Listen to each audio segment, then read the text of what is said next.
तो last class में पढ़े थे कि जेनेटिक मटेरियल अपना कौन है? डीएनए। ठीक है, तो डीएनए ही क्यों है? आरएनए भी हो सकता था या प्रोटीन भी हो सकता था।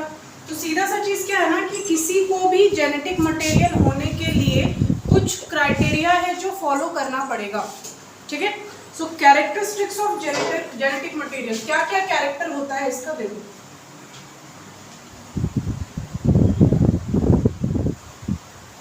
Characteristics of genetic material. ठीक है, क्या क्या कैरेक्टर होना होगा जेनेटिक मटेरियल का? तो सबसे पहली चीज तो इट शुड हैव म्यूटेशन। पहला पॉइंट क्या हो सकता है? यहाँ म्यूटेशन जरूरी है।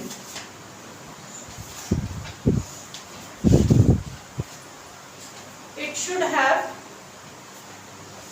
म्यूटेशन। क्या जरूरी है?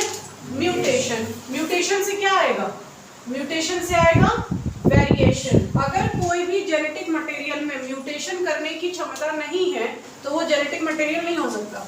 ठीक है, म्यूटेशन मतलब जिससे वेरिएशन आता है। अगर म्यूटेशन ही नहीं हुआ ना तो मम्मी कौन है, पापा कौन है, आप कौन है, ये सब एक ही जैसा दिखने लग जाएगा, क्योंकि म्यूटेशन होता है। इसी की वजह से क्या होता है, सब कोई अलग अलग है, सब में वेरिएशन है ना। दूसरा पॉइंट देखोगे, सेल्फ रेप्लिकेटिंग होना चाहिए। डीएनए है, कॉपी बनाएगा ना, ये पहला, ये दूसरा। तो अगर रेप्लिका नहीं बनाएगा तो ये जेनेटिक मटेरियल नहीं हो सकता। तो दूसरा क्या हो सकता है, इसको कैसा होना होगा? Self replicating. सेल्फ रेप्लिकेटिंग होना होगा। दूसरी चीज किसको? स्टेबल होना पड़ेगा। स्टेबल होना पड़ेगा। स्टेबल इन सेंस कैसे स्टेबल होगा ये? देखो, अगर हम आरएनए के बारे में बात करें तो सिंगल स्ट्रैंड होता है उसके पास, है ना। और डीएनए कैसा है? डबल स्ट्रैंड है। तो ये यहाँ पे एक पहिया, इसके पास दो पहिया। ज्यादा स्टेबल कौन है? डीएनए है ना। तो क्योंकि ज्यादा स्टेबल है तो उसलिए वो जेनेटिक मटेरियल है अपना। ठीक। और तीसरा, नेक्स्ट क्या है? It should have follow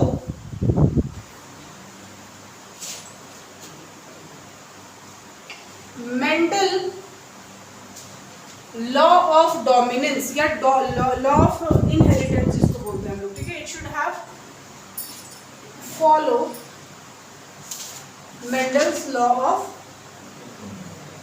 inheritance. Inheritance का मतलब ऐसा कोई कैरेक्टर जो एक जनरेशन से दूसरे जनरेशन में इनहेरिट होता है। तो ये डीएनए करता है, कैरेक्टर को इनहेरिट करता है। तो अगर ये चार चीजें आप फॉलो करोगे तभी जा करके आप जेनेटिक मटेरियल के क्राइटेरिया को फुलफिल कर पाओगे। क्या क्या? पहला तो आप में म्यूटेशन होना पड़ेगा जिसकी वजह से वेरिएशन आ पाए। दूसरा, आपको सेल्फ रेप्लिकेटिंग होना पड़ेगा, यानी आप अपना कॉपी खुद बना पाइए। स्टेबल होना होगा और इनहेरिटेंस के लॉ को आपको फॉलो करना पड़ेगा। ठीक है, यहां तक समझ आया? अगला टॉपिक देखो, आरएनए वर्ल्ड। नेक्स्ट टॉपिक है आरएनए वर्ल्ड। दोनों को करा दे रहे हैं, एक साथ देख लोगे। Next topic RNA world.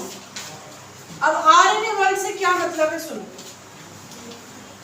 Genetic material अपना डीएनए अब है ना, लेकिन जो आपका फर्स्ट जेनेटिक मटेरियल था, फर्स्ट जेनेटिक मटेरियल ये कौन है? आरएनए। और ये क्वेश्चन में डिफरेंस समझोगे। अगर आपसे पूछा जाए कि फर्स्ट जेनेटिक मटेरियल तो आरएनए, जेनेटिक मटेरियल तो डीएनए। ठीक है, देखो नेचर को क्या दिख रहा था ना कि आरएनए जो था अपना, इसको पहले जेनेटिक मटेरियल बनाया गया। नेचर को क्या लग रहा है कि मानो थोड़ा लेस स्टेबल है, एक ही को स्ट्रैंड है इसके पास, लेकिन ये आरएनए जो था ये दो दो काम कर रहा था। क्या काम कर रहा था? तो ये आरएनए एक काम कर रहा था, act as a genetic material, act as genetic material. तो एक तो ये जेनेटिक मटेरियल की तरह काम कर रहा था और दूसरा काम ये क्या कर रहा था, हैंडल करता था प्रोटीन की एंजाइमेटिक एक्टिविटी को, हैंडल प्रोटीन एंजाइमेटिक एक्टिविटी। तो ये दो दो काम करता था आरएनए, है ना। अब आपको अगर दिखेगा कि आप एक सैलरी किसको दे रहे हो किसी एक काम के लिए और वो आपका दो दो काम कर दे रहा है, तो आपको तो फिर इससे बेनिफिशियल कुछ हो ही नहीं सकता आपके लिए, है ना। तो यहाँ पर भी वही हो रहा था कि ये बेचारा आरएनए दो दो काम ही कर रहा था। एक तो जेनेटिक मटेरियल की तरह भी एक्ट कर रहा था और दूसरा प्रोटीन का जितना भी एक्टिविटी था वो सब यही हैंडल कर रहा था, ठीक। लेकिन अब क्या हुआ ना कि जब स्पेशिएशन हुआ, बहुत ज्यादा स्पीशीज आने लग गए, तो अकेला क्योंकि लेस स्टेबल था, अकेला इसके लिए हैंडल करना मुश्किल हो गया, ठीक है। अब किया क्या गया कि इससे दोनों काम जो है ये ले लिए गए, ठीक। क्या ले लिया गया, तो इसका जो पहला वाला काम था वो किसको सौंप दिया गया, कौन सा काम, जेनेटिक मटेरियल वाला काम डीएनए को सौंप दिया गया। और इसका जो दूसरा काम था प्रोटीन एंजाइमेटिक वाला, वो किसको दे दिया गया, प्रोटीन को ही दे दिया गया कि भैया अपना एक्टिविटी आप खुद संभालिए। आए समझ में? तो प्रोटीन को ही जितनी भी एंजाइमेटिक एक्टिविटी थी वो सब इसी को दे दिया गया।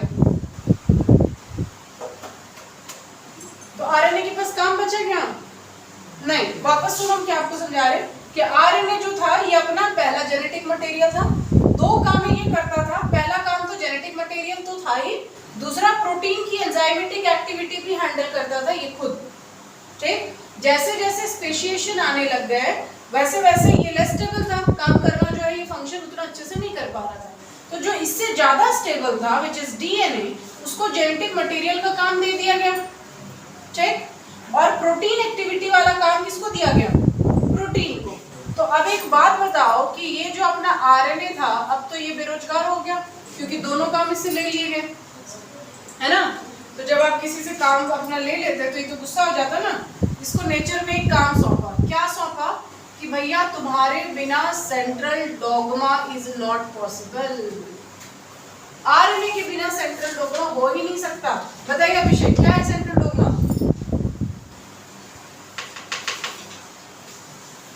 बताओ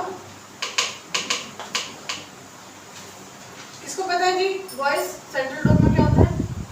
बड़े होंगे हंस रहे थे इसको देख के, आप लोग पता है पीछे, आपको भी नहीं आता है? आता है। तो ये आरएनए को क्या काम दे दिया गया, सेंट्रल डोग्मा, कि भैया तुम्हारे बिना ना ही ट्रांसक्रिप्शन हो सकता है और ना ही ट्रांसलेशन हो सकता है। समझ में आया? तो ये दोनों का, ट्रांसक्रिप्शन मतलब डीएनए से आरएनए और ट्रांसलेशन मतलब आरएनए से प्रोटीन। समझ में आया? ठीक। तो यही था अपना आरएनए हाइपोथेसिस या आरएनए वर्ल्ड इसको बोलते हैं। पहले बेचारा दो दो काम करता था क्योंकि स्पेशिएशन आने लग गए, लेस स्टेबल था, इससे काम नहीं हो पाया, दोनों काम इससे ले लिए गए। पहला डीएनए को दिया, दूसरा प्रोटीन को ही दिया, और इसको तीसरा काम सौंप दिया गया कि ट्रांसक्रिप्शन और ट्रांसलेशन जो है ये तुमसे ही चलेगा। आया समझ में? चलो अब इसको बना लो, कैरेक्टर और RNA hypothesis.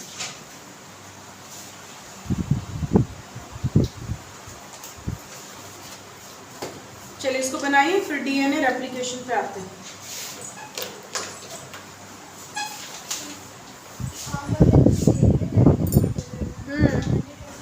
RNA first genetic material था ना, पहला जेनेटिक मटेरियल आरएनए ही है, उसके बाद डीएनए जेनेटिक मटेरियल।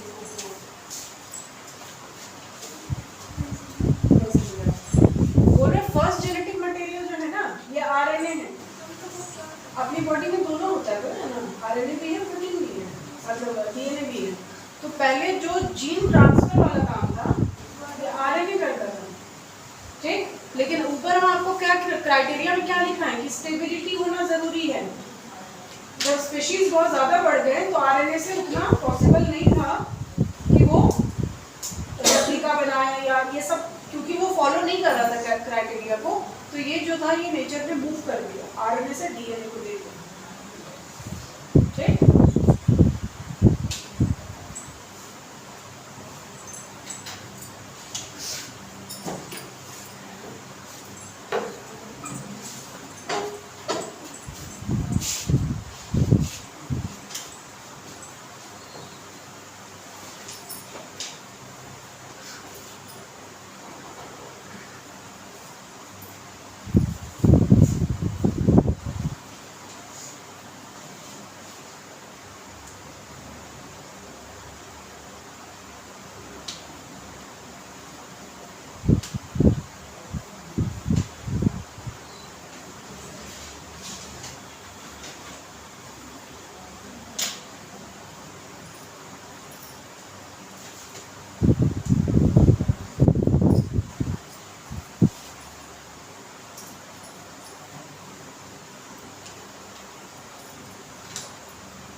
हो गया,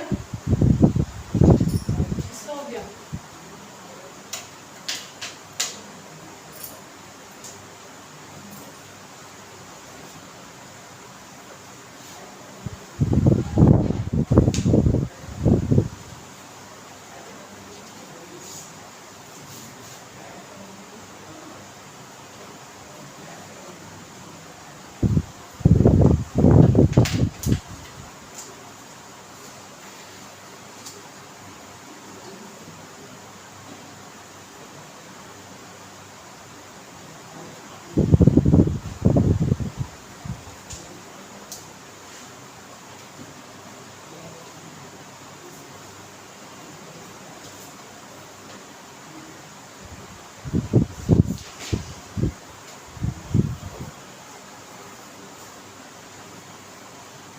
बड़े आगे, चलो नेक्स्ट टॉपिक है डीएनए रेप्लिकेशन।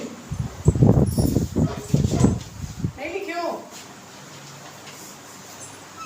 इधर वाले छोड़ दो, नीचे से ना।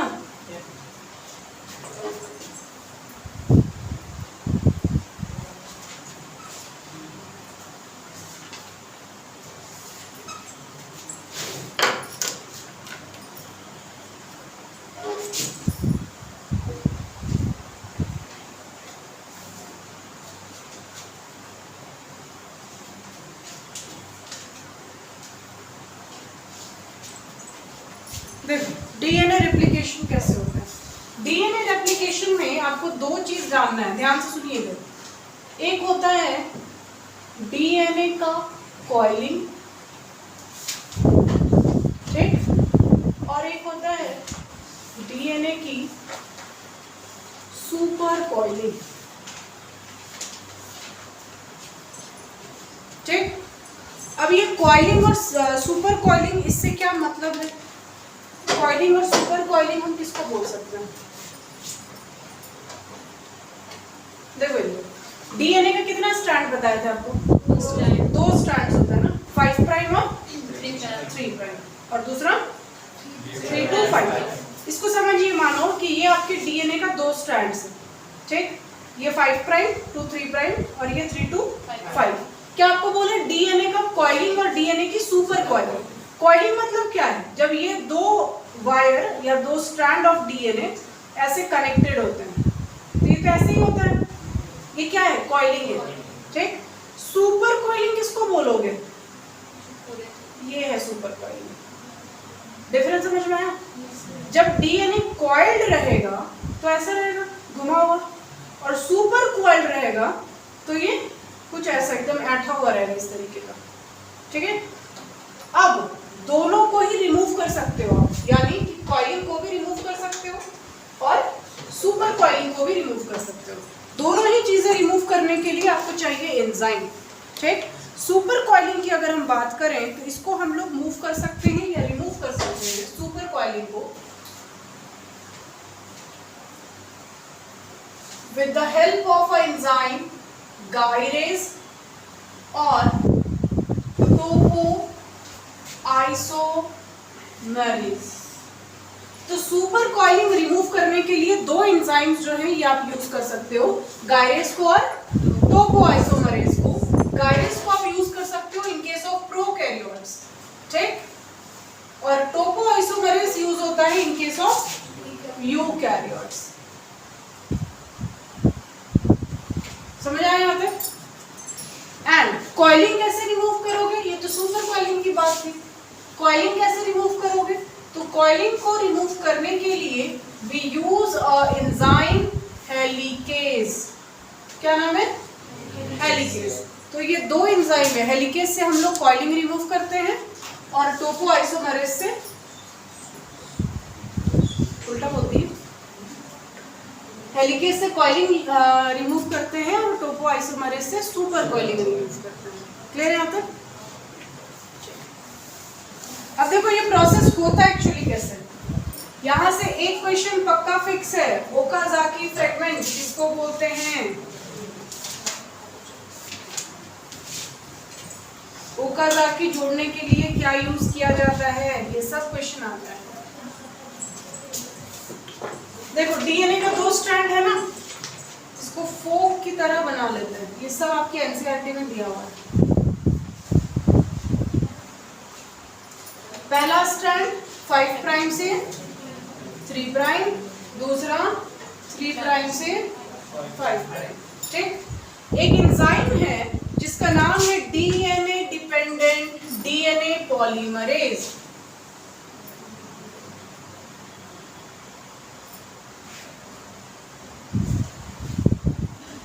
डीएनए डिपेंडेंट डीएनए पॉलीमरेज, और इसी को शॉर्ट में हम लोग बोलते हैं डीएनडीपी।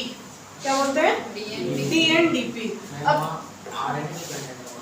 आरएनए नहीं,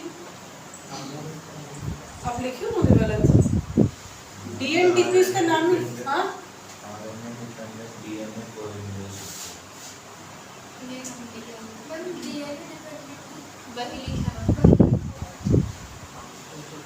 आप लोग इतना गड़बड़ आदमी है ना जी, आप लोग गलत प्रूफ कर देते हैं हमको।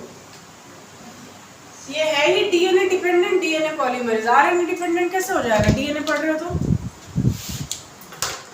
ठीक है, इसका क्या, इसको शॉर्ट में हम लोग डीएनडीपी बोलते हैं। ठीक, अब ये एक ऐसा एंजाइम है जो किसी भी स्ट्रैंड के 5 प्राइम एंड से 3 प्राइम एंड की तरफ जुड़ता है। ठीक है, 5 प्राइम से 3 प्राइम जुड़ेगा ये। चलो इसको जोड़ना शुरू करो। देखो क्या बोले हम, किधर से किधर जुड़ेगा? 5 से 3, लेकिन इधर तो 3 था, तो आपको हम बोले थे कि दूसरा स्ट्रैंड पहले का एंटी पैरेलल होता है। तो अगर ये 3 था तो इसको हम क्या बना देंगे? 5 3। ठीक है, अब एंजाइम क्या बोल रहा है कि 5 प्राइम से 3 प्राइम की डायरेक्शन में जुड़ता है। तो इसको देखो किस तरीके से ये जुड़ेगा, ऐसा। ठीक, ये सारा एंजाइम अपना यहाँ पेयर बनाते चलेगा, ऐसे ये जुड़ते चलेगा 5 प्राइम से 3 प्राइम की तरफ, ऐसे।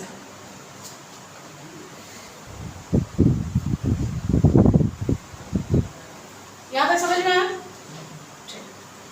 अब जब हम दूसरे स्ट्रैंड में आएंगे तो यहाँ तो 5 3 दिया हुआ है पहले से। यहाँ पे देखो ये करेगा खेला, एक बार ये जुड़ा इधर, दूसरी बार ये पीछे वाले स्ट्रैंड को छोड़ के आगे खिसक जाएगा, लाइक दिस, ऐसा। फिर तीसरी बार पीछे जाएगा और फिर ये आगे खिसक जाएगा। तो देखो ये लैग क्रिएट कर रहा है। एक बार ये सटा, फिर खसक गया, फिर सटा, फिर खसक गया। आया समझ में? अब अगर हम दोनों स्ट्रैंड्स को देखें, देखो यहाँ पे आपको दिख रहा है क्या वैसा केस? कोई गैप दिख रहा है? नहीं। यहाँ पे देखो ये गैप बना रहा है, ये गैप बना रहा है क्या? नहीं। और ना ही ये आगे पीछे होके चल रहा है, ये कंटिन्यूस सीरीज में चल रहा है। Since there is no delay, since there is no gap, this strand is known as leading strand. ये लीड कर रहा है, leading strand इसका नाम है। कौन सा स्ट्रैंड कहेंगे? और यहाँ पे देखो लैग है, गैपिंग है ना? तो ये जो गैपिंग वाले स्ट्रैंड्स होते हैं इसको हम लोग बोलते हैं लैगिंग स्ट्रैंड। तो एक स्ट्रैंड को बोला गया लीडिंग स्ट्रैंड, दूसरे को बोला गया लैगिंग स्ट्रैंड। ठीक, अब देखो लैगिंग स्ट्रैंड इसको क्यों बोला? क्योंकि यहाँ पे क्या बना रहा है? लैग बना रहा है, गैप बना रहा है। तो ये जो गैप है ना, देख रहे गैप, इस गैप को ही बोला गया ओकाज़ाकी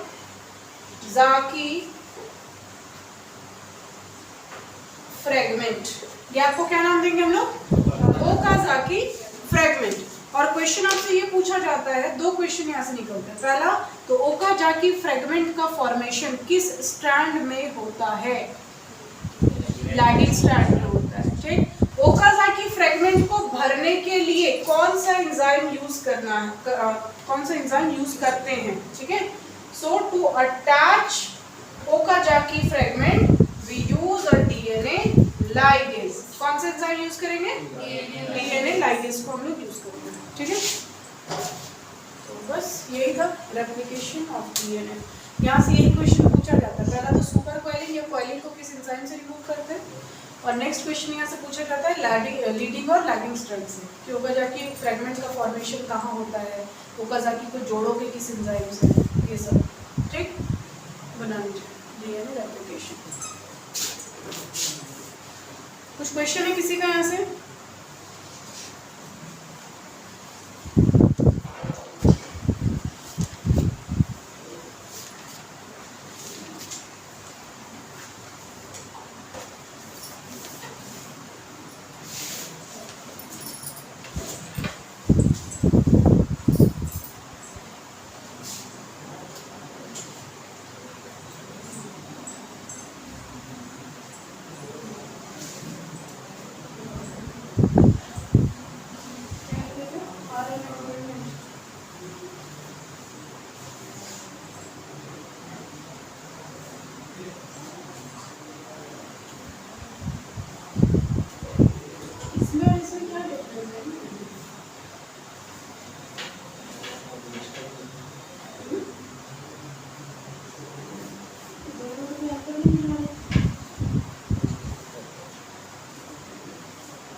स्ट्रैंड और स्ट्रैंड में कोई डिफरेंस दिख रहा है आपको?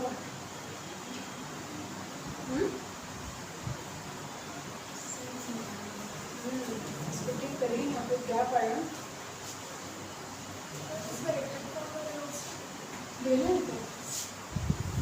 भेजा हुआ है कल इवोल्यूशन का नोट्स मिला, मिला जो इवोल्यूशन इसका रिटर्न भेजा हुआ है।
ओकाजाकी फ्रेगमेंट, फ्रेगमेंट मतलब क्या होता है? टुकड़ा, ठीक है। तो ये जो गैप क्रिएशन हो रहा है ना, इस गैप को ओकाजाकी फ्रेगमेंट बोलो, ठीक। और इस ओकाजाकी फ्रेगमेंट को आप फिल भी कर सकते हो, मतलब इस डीएनए डीएनडीपी को आप इस स्ट्रैंड के साथ जोड़ भी सकते हो, अटैच भी कर सकते हो, लेकिन उसके लिए आपको क्या चाहिए? डीएनए लाइगेज चाहिए।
Next topic transcription unit.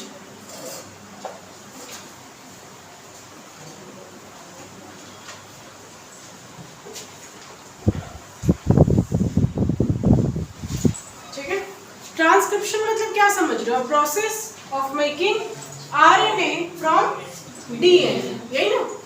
DNA से हम आरएनए बनाएंगे, तो डीएनए से बनाएंगे ना, तो डीएनए के पास कितना स्ट्रैंड्स है? 2 स्ट्रैंड है।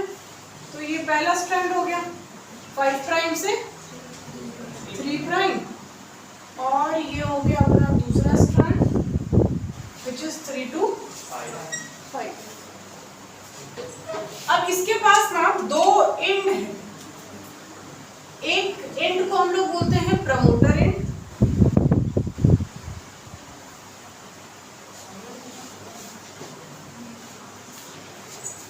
और दूसरे एंड को हम बोलेंगे टर्मिनेटर एंड।